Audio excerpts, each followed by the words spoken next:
Ngozi na amara nke Chineke bụ nke na-adakwasa onye ọbụla ma bụrụ onye ọ dị na ndụ ya bụ onye kwesịrị ịdị na-emerube site n'ịdọpụtakwazi nso wee ruo n'ọlta nke Chineke maka ịtụ mma.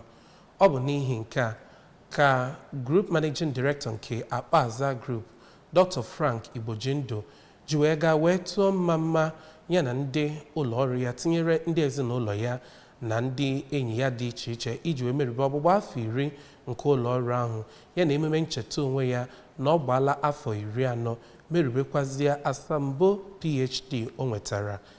Chinelo Onwuzulike ga-akọtọpụ akụkọ.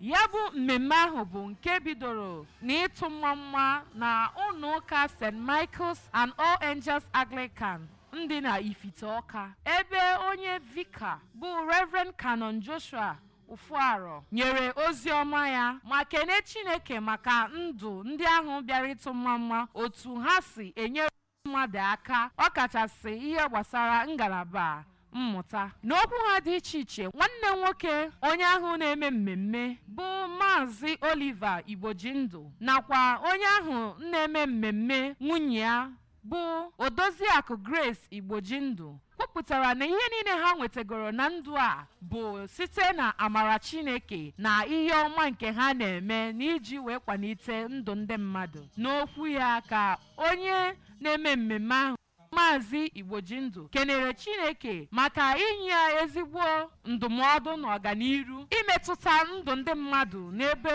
ọ dị mma ma kwuo na usoro ndụ a bụ nke mmadụ kwesịrị ị na-enye Chineke ekene n'ihe ọbụla ọ na-eme, ọ kachasịkwa mmemme.